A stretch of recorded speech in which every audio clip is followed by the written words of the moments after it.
This is Learn from Others, where we interview a cross-section of successful individuals so you can learn from their experiences, achievements, and even their mistakes. We ask 4 questions that will educate and inspire.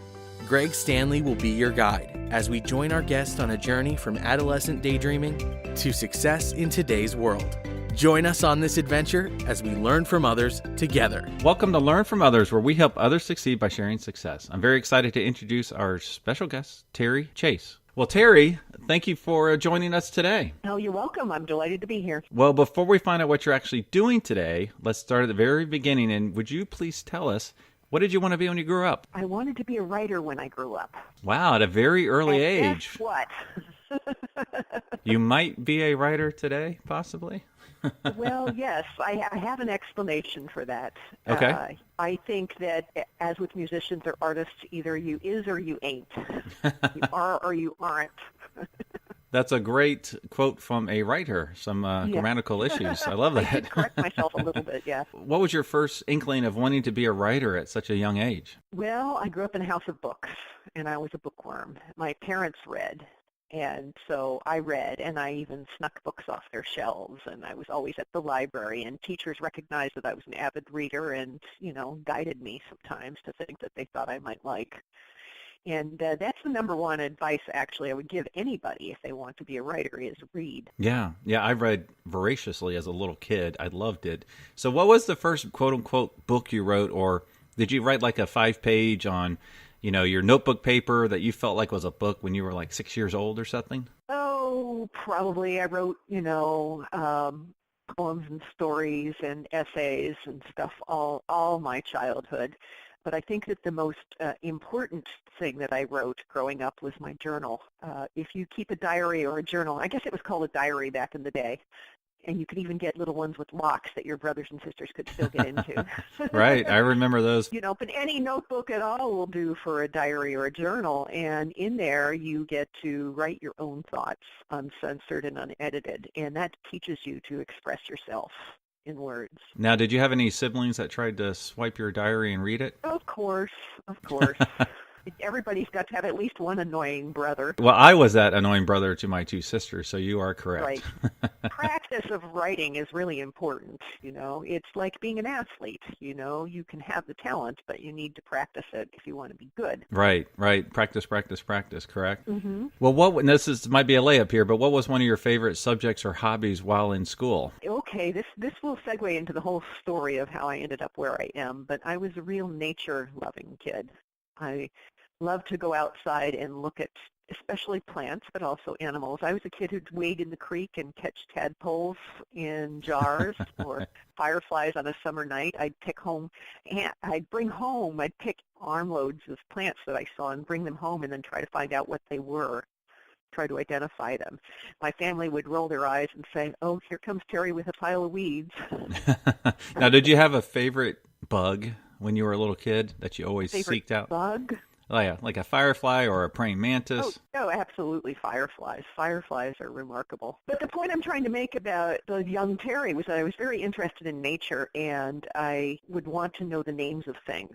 Just like when you walk into a room and you meet people, you want to be introduced.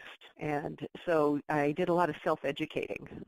I remember spending my babysitting money on buying a book about the names of the wildflowers and plants so I could match them with the things I was picking when I was out walking around in the neighborhood or in the nature trails near my home. I cannot even imagine the dictionary of terms you have for all the different bugs and plants you've learned over the years. It must be quite extensive. It's not possible for me to take a walk through nature without, looking around and calling them by name. And my sons grew up that way too. I mean, they're not botanists, they're not horticulturists, but I recall distinctly when they were small, 5 or 6 years old, one of them coming running into the house saying, "Mom, help us, the soccer balls in the liriope." Now another kid would say, Wow. "Mom, the soccer balls in the plants over on the side of the driveway," but they knew what it was called. That's amazing. That's really kids. cool. Yeah, I would have been the latter one for sure. Yeah. Well, what was your first job? One where you received a paycheck and felt like you had some real responsibilities? My first grown-up job was working at a magazine. And you might think, wow, bingo, out of college, she wanted to be in publishing, a job in a magazine. But it's not quite as wonderful as it sounds. They hired me as a receptionist. You got your foot in the door, though, right? I got my foot in the door, yeah. And this is how I job hunted. This is a true story, Greg. I moved to Boston with a girlfriend after I graduated from college. Boston has a lot of publishing jobs, and it's a big city, so there'll be jobs in general. And I got a job as waitressing while I looked for what I considered a real job. And I discovered that there was a magazine there called Horticulture, the Magazine of American Gardening. And I thought, that's perfect for me. It's writing, and it's about plants. And so I didn't look, in those days you looked in the newspaper for ads for jobs, right? Nowadays I think it's probably more like LinkedIn and Craigslist and things like that. Right. But I just put on my best suit, actually, to be honest, my only business suit, and went downtown to where their offices were and went up the elevator 5 floors and walked in and asked for a job. I just happened to be walking through the neighborhood and thought I'd check, right? Wow. Yeah. And I asked for a job, and it was a very naive thing to do. But, 3 or 4 months of this with me dropping in every week or two. One day the receptionist quit, and my colleagues told me later, they all looked at each other and said, well, somebody should call that Teri. But the moral of that story is really that if there's a place where you really want to work, don't wait for them to advertise a job. No, that's a great point. I mean, they knew who you were. Right. Yeah. Well, and why are you targeting them? Because you believe you're perfect for them, and you just have to persuade them to agree. Right. You don't have to wait for a job opening. If you really think that you're well suited to a place, then just start beating your door down in any way that you think would work. Whether it's showing up or calling or emailing or pinging them, via social media, whatever it takes. But if you think you're right for a place, you're probably right that you are. And you just have to talk them into agreeing with you. Right, and just the amount of time and effort and drive you have, even without the job, they're thinking, well, wow, what would they actually do for us if they work for us? So, I never thought of that, but you're probably right. I wasn't looking at it from their point of view. Right. Well, it worked out great. Well, you're right. This was a great segue. So tell us, what do you do today? I'm a freelance writer. And you specialize? In nature and plants and gardening, and I've published to my name over 35 titles, all of which are on Amazon and sell in bookstores nationwide. And one of them won the biggest award, the Academy Award of our business. The American Horticulture Society gives out awards to books once a year, and I was judged by a jury of my peers, which is what the Academy Awards are allegedly like, right? And the book called Seeing Seeds, A Journey into the World of Seed Heads, Pods, and Fruit, won the top award in 2016. Well, congratulations. That had to be thrilling. It was very exciting, and by that point in my life, I had more than one nice outfit in my wardrobe. So I picked one out and went down to Washington, D.C. and attended the gala dinner and accepted the award. Now, did you know before you got down there that you won, or was it kind of like the Oscars and you had to, if you didn't win, you had to act like a good sport? No, they told me I was a winner. Okay. Yeah. They didn't tell me I'd have to make a speech, though, so I didn't have one ready. And they gave awards to 2 or 3 other books that night, and the other authors went up first. So I had time to, push away my glass of wine and grab a napkin and a pen and decide what I was going to say when it was my turn. Well, that's really great. How did you go from, working as a receptionist at a magazine to accepting that award to what you're doing even today and tomorrow? Okay, well, that's a big journey. But it's my belief, and this is sort of using a natural history metaphor, that jobs and careers develop organically, and that's what happened to me. First of all, I'd just like to make a little aside. Accepting the receptionist job at the gardening magazine was my foot in the door, absolutely. But it would never have happened with a guy. Wow. They don't, it's sexist. They don't hire boys to be receptionists. And actually, while I was working there, I'd been there for a year answering the phones, despite my avid interest and knowledge of plants and my bachelor's degree in English. A young man who had very similar credentials but was 1 year younger than me came in and was hired over me. Oh, my goodness. So, yes, and I don't know, that probably still happens sometimes, but I would say to any young woman who's listening to this interview, don't settle for the receptionist job, ask for the entry-level job. job. Right. Yeah, because you Right. had, how long did it take you before you got promoted to that job? Oh, it was over a year. On the plus side, I would say that answering the phones helped me get to know how the magazine worked. Mm-hmm. It was worthwhile in that way. Answering the phones, I knew who the authors were. I knew which editors are working with which authors. I knew who the advertisers were. I knew how often the magazine was looking for things. And when they weren't looking for things, I knew a little bit about the advertising part of it. So I just missed being a receptionist. But on the other hand, the receptionist kind of put me at the hub of the turning wheel. Right. You got to learn a lot of different things you might not have I learned learned a lot of otherwise. different things that were useful to me once I moved up and was slotted off of the hub of the turning wheel and onto one of the spokes, if you will. Right. And they moved me up to the entry-level job that the young man whom I referred to earlier already had. It's called editorial assistant. It's a common entry-level job in publishing, and you basically are a secretary to the editors. Mm-hmm. So you help them stay organized, and sometimes you also, this was very interesting, sometimes you also are in communication with authors. They're calling you from a payphone. Back in those days, there were payphones.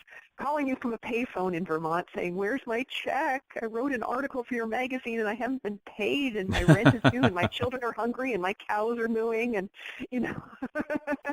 Interestingly, one of those authors who would call up sometimes and beg to be paid was Annie Proulx, who has since won a Pulitzer Prize for the shipping news and wrote Wow. Brokeback Mountain, which was turned into an incredible movie. Back in the day, she was at the payphone in Vermont asking for her check from me, the editorial assistant. So she's no longer calling asking for her check nowadays, No, I would I'm assume. sure she's not.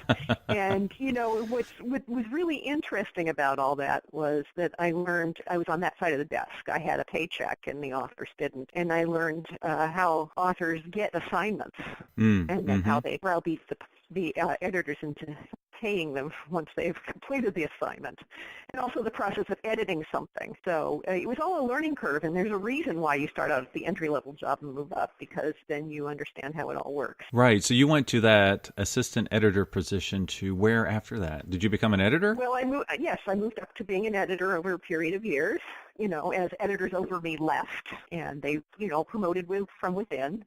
And, I'm sure my bosses saw that I understood the company and understood its mission, and it was logical to promote from within. And then sometimes, as happens at magazines or newsletters, and now, the online counterparts of these publications, they're staff written because we knew what we wanted, but we couldn't find or didn't think we could find an author who could fill that need, so it was written in-house. And I remember once we had some very beautiful photographs with no text to go with it, and I said, "I'll write it." Took that out. Yeah, you took my another boss said, opportunity. "Okay." Yeah. Right, and my boss said, "Okay, you write it." And I said, "But I need to be paid, and I know what they get paid." And he said, "Okay, but you can't write it on company time then." Wow, that worked out really well. You had a That freelance worked out job. really well. Yeah. And so that helped me move into freelancing over time. Time passed. I was there 12 years. I got married. I had a child. After I had a child, I didn't want to work 9 to 5. Mm-hmm.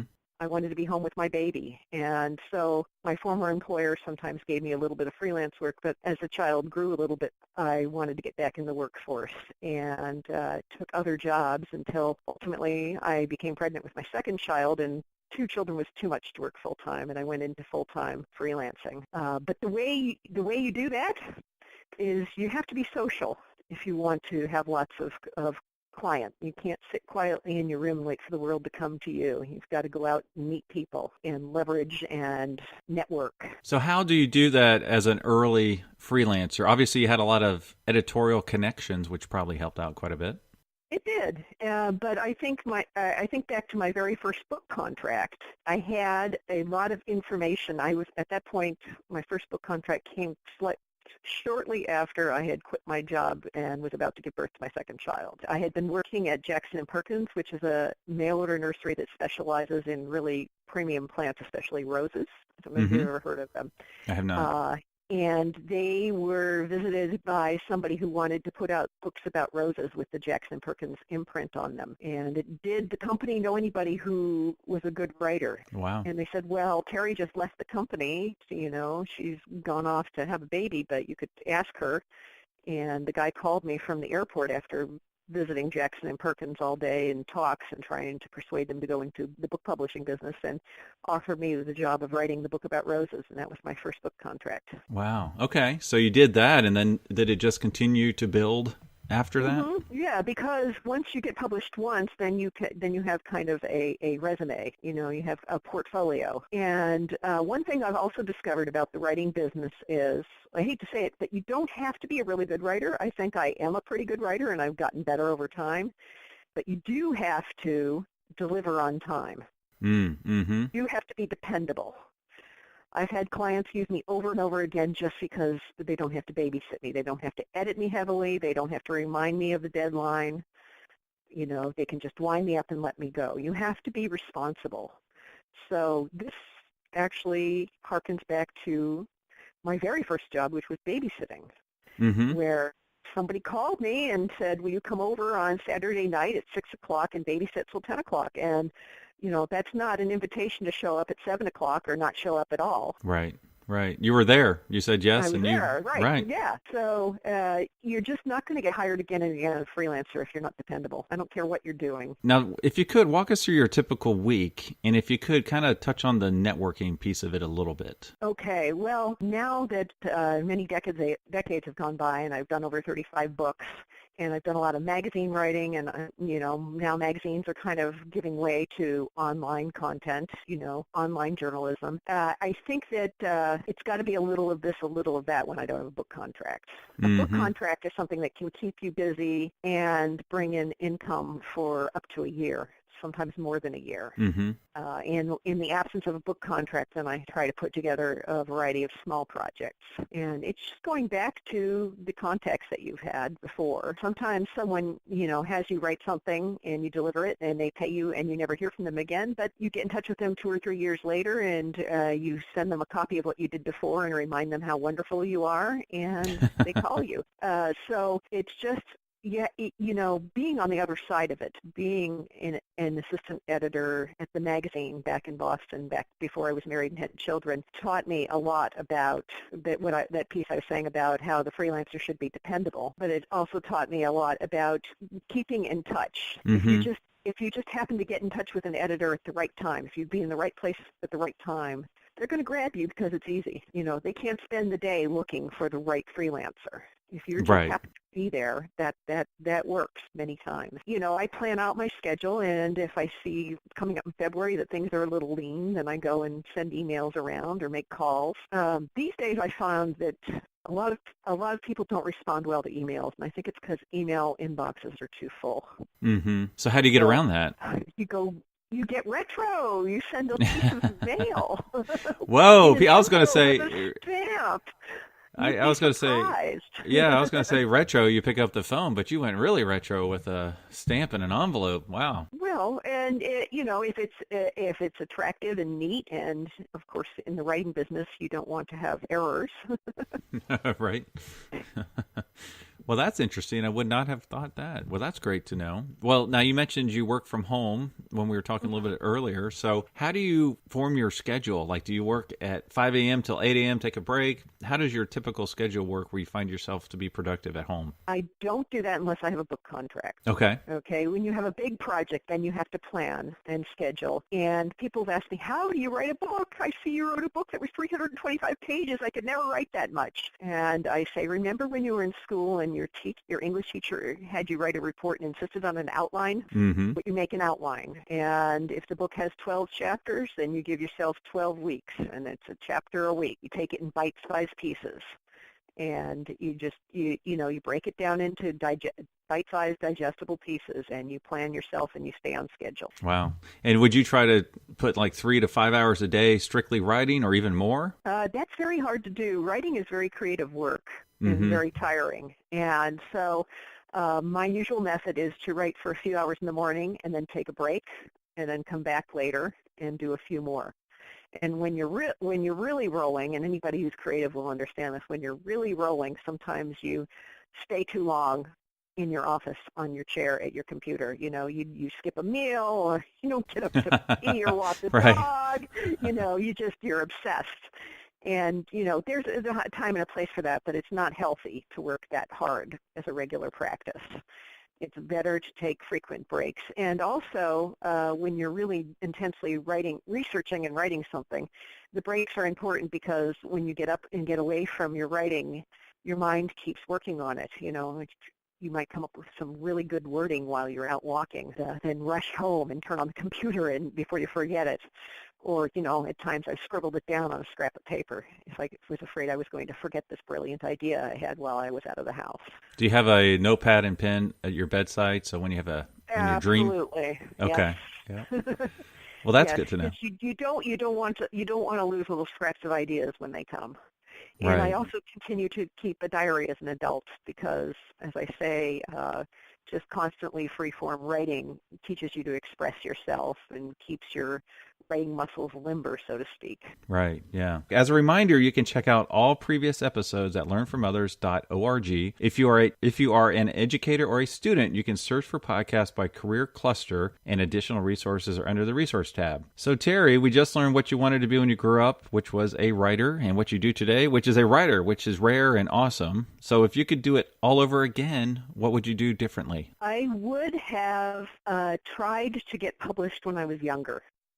I didn't have the confidence. I thought, I'm too young, no one's going to take me seriously. And actually, young voices and young perspectives are perfectly valid. You don't have to be a total grown-up to have something important to say. And actually, I think also various outlets are looking for young writers, especially online journalists. So I wish I had tried to get published younger. You know, and that's a great point because nowadays I see some very young authors and it just shocks me. But then I think about it, I'm like, well, you know, they have the voice of their generation and that's who's going to buy their book. You know, as a 30, 40-year-old, you want to be able to capture that. So that's really interesting advice. Yeah, that's my only regret, that I wasn't brave enough, or I didn't think that my voice was important, or I didn't think that I had something to say.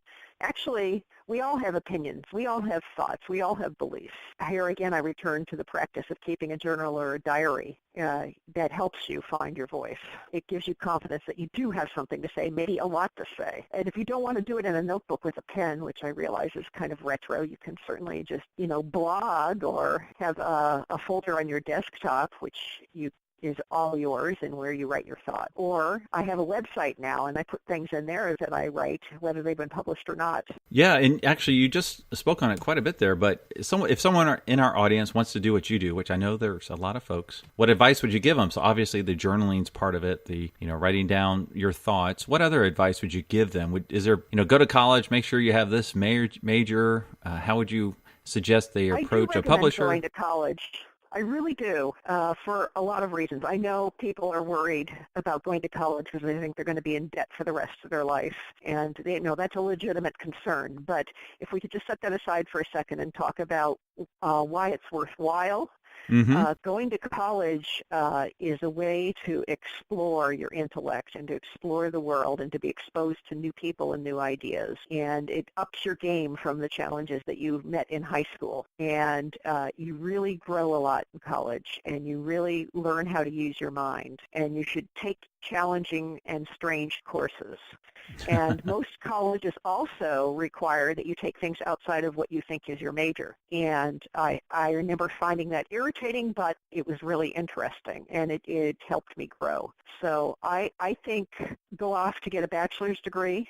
That's very worthwhile. I was worried when I was in college, and I was around people who were worried when they were in college that their degree be practical. So, for example, I had a friend who really did want to be an English major, but she was afraid that she wouldn't get a job when she graduated, so she majored in business economics, and when she got out in the world, it was very hard to find a job, and when she finally did, the business where she was working at said, you know all that stuff you learned in college? Forget it. We do it this way. Right. It wasn't real world applicable. Right. Right. So I think it's very worthwhile to go to college and grow your mind. If you can't afford to go to college, or you don't want to go to college, or for other reasons college is not for you, I would refer you to your local bookstore or public library. One of my favorite films is Good Will Hunting, and you may recall that the Matt Damon character didn't go to college, and he mocked the college kid by saying, your dad is paying big money to send you to Harvard, and I'm getting the same information with this public library card. Right, right. Yes, that is a great movie, by the way. Yes. Yeah. So I think it's important to be an educated person. It's exciting to become an educated person. I think you should devote yourself to being an educated person. It makes you a better person. It makes you a better citizen. And if you want to be a writer, it makes you a better writer. So let's say someone graduates from college. They have a portfolio of their writing. What would you recommend they do to get their foot in the door, for like a better wording? Well, see, a lot of people, and I was that person too, think, well, I'm not going to make a living selling an article here and there, so what should I do? I should get a job in the publishing business. And I just recounted my own career path and how the publishing business did help me understand how to be a freelancer. But you don't have to do that. And some people don't like editing other people's writing. They want to do their own writing. So you don't necessarily have to go get a job in publishing. And I don't think also a bachelor's degree is the key to, I don't think it's a goal for people to hire you. They're just going to see that you went to college and you completed what you started. If it's a liberal arts degree, major in whatever you like. Major in whatever excites you.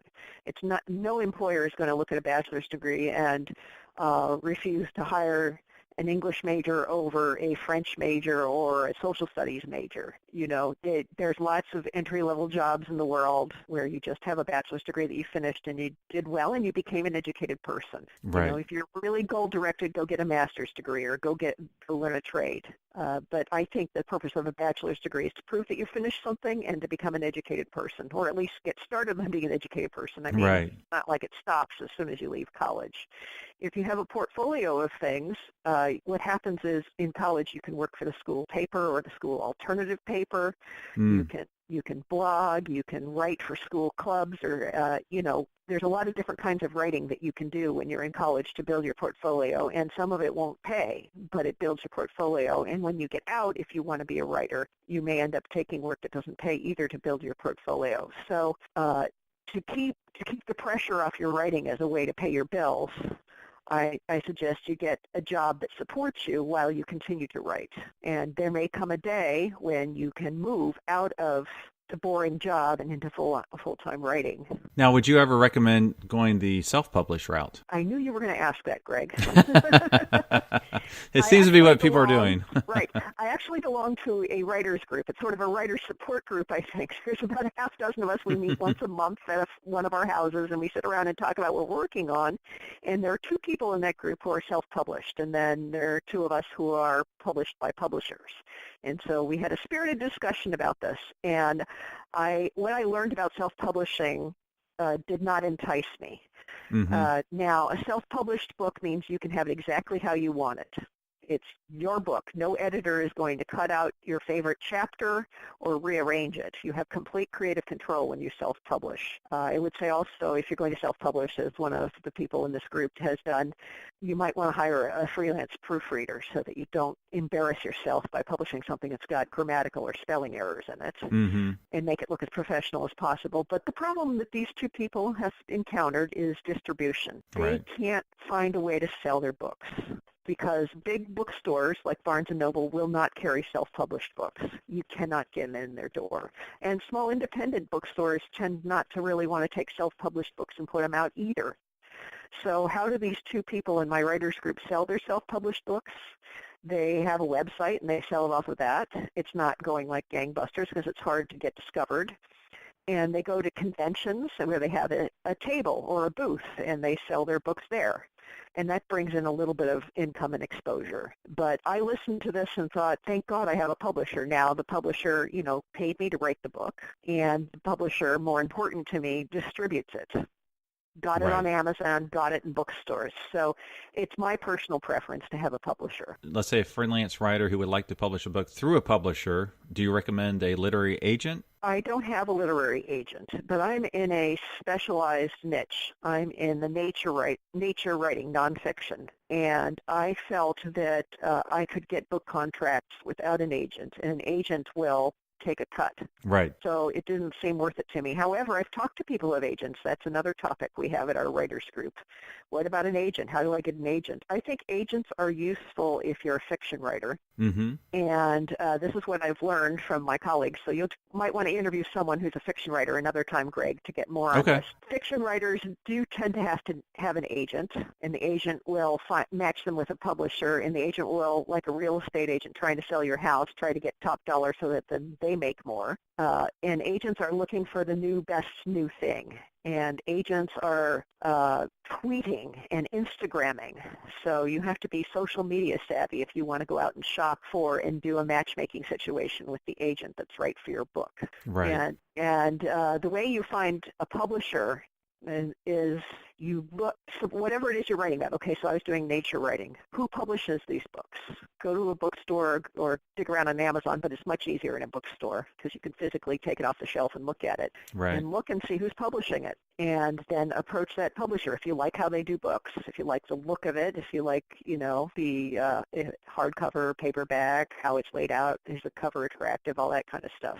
It can be very targeted. If you want to write nonfiction if you want to write fiction and get published, you need to find an agent who believes in your idea, and you write a query letter, and they help you shop it, and hopefully you score. Right. It is very complex. That's one thing, that's for sure. It is. So what a lot of us writers are home buddies and shy and retiring and in our own little world and our own little heads, and there's nothing wrong with that. But to be successful and to be read, if those things are of interest to you, you have to get out.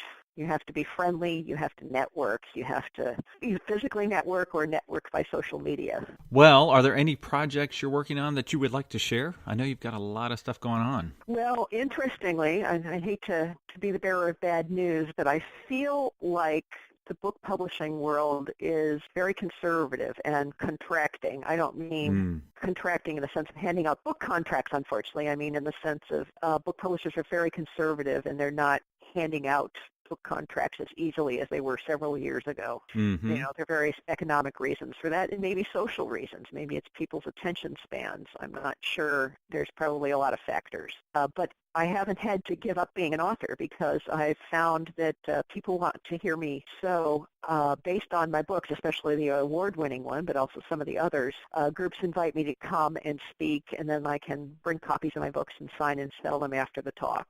And I have spoken to up to 1,000 people in a very large room, and I've spoken to small clubs in library rooms. And these are gigs, and I have to wear nice clothes and be well-spoken and be professional, and I get paid. And it's turned into an adjunct to being an author. And it really all circles back to marketing yourself. Right. And how do you market yourself? I have a website, I have a business card, and I network. I will have to say your website is very informative, and you make it very easy for someone who wants to contact you, not only to contact you, but to also get any tools or resources that relate to you. You make it very easy. No, thank you. I think anybody who's an author or an aspiring author should get themselves a website. And you can make it yourself, or you can, if you have a friend who's good at that, maybe you can barter with them. But it's very important to have a website. What my website doesn't have right now, but it's in the state of redesign, and it will have, is a blog so that you can be interactive with the people who come to your website. They can make comments on the things you're writing. Right, and I notice you do have a couple speaking events coming up. In what area or what topics will you be discussing? Okay, so you asked what I was working on, and I didn't completely answer that. That's okay. I have about half a dozen gigs coming up this year, and I'll probably have a half a dozen more as I continue to network and try to get a few more. But I'm going to Charlottesville, Virginia. I'm in central New York, so that's a big journey, in about 2 weeks to speak on my book, Seeing Seeds, a convention of landscape architects. And I think they're expecting about 500 people. And I use a PowerPoint presentation and use images from the book. The photographer that I worked with lets me use the images. And I narrate the PowerPoint, and people feel like they've been entertained and educated by the end of my hour-long presentation. So are these pictures, are these pictures from the book, and you kind of give more detail on them to the live audience? Oh, that's really cool. That's a great idea. Yes, and I tell stories, and the talk is not just like the book. Right, right. But it I'm does, sure. quote unquote, build my brand and bring me to the attention of people who might want the book. No, that's great. And you have like, what did you say, 6 different events coming up? Yes, in an average year, I may have anywhere from 10 to 20 gigs. I've been all over the country giving talks based on my books. So if you have a book and you are willing to do that, there are lots of different venues where people like to go and hear. I mean, have you ever gone in here and heard an author speak and bought their book afterwards? Yeah. Well, one perk to some jobs is having a company car. So I mentioned to you before, I'm a car guy. And so could you tell us, what was your first car? My first car was a Volkswagen Bug, a 1966 Volkswagen Bug. That's a senior in high fantastic school, car. and I was going off to college, and my parents gave me their old Bug, and I was thrilled. It was a very uncool car, but I loved it. And it was great to have wheels. Oh, right. Absolutely. Well, now, do you have a dream car? Well, the car I'm driving now, I'm very happy with. This is, many years and miles later, I just would not get the modern Bugs. They're not as cute. I drive a Mazda 3, which is a sort of hatchback sedan kind of thing with the soul of a sports car. It handles beautifully. That's a really fantastic car, and it's a lot faster than your VW Bug was, for sure. It's a lot faster. It also has a feature on the dashboard where you can kind of monitor how much gas you're using while you're driving. So you set yourself a challenge to, drive efficiently without going too fast or too slow. Right. It's like a little game you can play. It's How a little efficient game. can I drive? Can I get over 40 miles per gallon on this road trip? Right. I'm going to try, yes. Well, if I had all the money in the world and I could buy you a cool company car based in your job, I actually did a lot of research on this, and now that you made a couple comments there where it's a swing and a miss on my part. So my thought was, you love plants and nature, so I thought, well, let me start there. And that took me down the path of biodiesels. Like, what car can you drive using plants, basically, is what it comes down to. And so I did some research, and the coolest car I picked out, believe it or not, 2017 VW Bug convertible diesel. So that was the car. Applause. I'll take delivery of that. Oh, good. It's convenient for you. Okay. Yeah, they're not as cute as the original, but I was like, wow, it gets like 40 miles per gallon, and it's diesel, and it's a 6-speed, and it's a convertible. So that's the car I would have picked for you. Yeah, well, and by the way, 6-speed is great. A lot of kids these days don't know how to drive stick shift, but I'll tell you what, it gives you a lot more control over the car, and it's a lot more fun. And it gets 4 miles per gallon more, which is great over the automatic. So that's just amazing. Is that across the board with all cars? I didn't know that. In general, this was specific to the VW Bug. So I think it's just a lot more fun to drive a stick shift. It absolutely is. And they call it nowadays anti-theft, because the young thieves don't know how to drive stick. Well, thank you so much for taking us on your career journey. What's the best way our listeners can learn more about you and your events that are coming up? Go to my website, which is tericachewriter.com. T-E-R-I, Teri with one R, Chace, C-H-A-C-E, Teri with two C's, writer.com. So it's T-E-R-I-C-H-A-C-E.com. And there are samples of my writing, there's my schedule, and my resume, and pictures and reviews of my books, and all that sort of thing. And starting out writers should still make themselves a website and just populate it with whatever they want. That's awesome. Well, thank you so much for taking us on your journey today, Teri. Thank you for having me, Greg.